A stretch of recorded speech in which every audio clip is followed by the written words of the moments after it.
ಪರಮಾತ್ಮ ಎಲ್ಲರಿಗೆ ಮನುಷ್ಯ ಜೀವನ ಕೊಟ್ಟ, ಆದರೂ ಎಲ್ಲರ ಜೀವನ ಬೇರೆ ಬೇರೆ ಇತ್ತ. ಎಲ್ಲರ ಜೀವನ ಒಂದೇ ರೀತಿ ಇಲ್ಲ. ಯಾರಿಗೆ 100 ಕಿಲೋ ಧಾನ್ಯದ ಚೀಲ ಎತ್ತುವ ಶಕ್ತಿ ಐತಿ, ಅವರಿಗೆ ಅದನ್ನು ಕೊಂಡು ತಗೊಳ್ಳುವ ಶಕ್ತಿ ಇಲ್ಲ.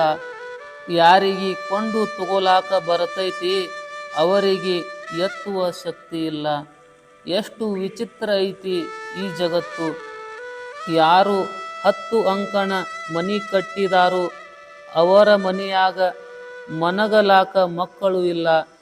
ಯಾರಿಗೆ 4-5 ಮಕ್ಕಳು ಅದಾರು, ಅವರಿಗೆ ಮನಗಲಾಕ ಮನಿ ಇಲ್ಲ.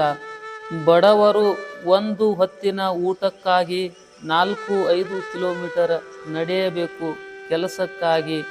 ಶ್ರೀಮಂತರು ಉಂಡಿದ್ದ ಅನ್ನ ಪಚನಕ್ಕಾಗಿ 4-5 ಕಿಲೋಮೀಟರ್ ನಡೀತಾರು. ಬಡವರು ಹರದಂಥ ಬಟ್ಟೆ ಹಾಕೋತಾರು ಬಡತನಕ್ಕಾಗಿ.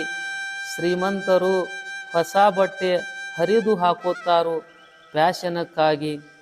ಅದಕ್ಕೆ ಬಂಧುಗಳೇ, ಆ ಪರಮಾತ್ಮನಲ್ಲಿ ಇಷ್ಟೇ ಕೇಳಿಕೊಳ್ಳುವುದು, ತಾಟದಲ್ಲಿ ಅನ್ನ ಸಿಗಲಾರದಷ್ಟು ಬಡತನ ಕೊಡಬೇಡ, ತಾಟದಲ್ಲಿ ಅನ್ನವನ್ನು ಬಿಡುವಷ್ಟು ಶ್ರೀಮಂತಿಕೆ ಕೊಡಬೇಡ. ಎಲ್ಲ ಅಧ್ಯಾತ್ಮ ಪ್ರೇಮಿಗಳಲ್ಲಿ ಅನಂತ ಅನಂತ ವಂದನೆಗಳು. ಜೈ ಜೈ ರಾಮಕೃಷ್ಣ ಹರಿ.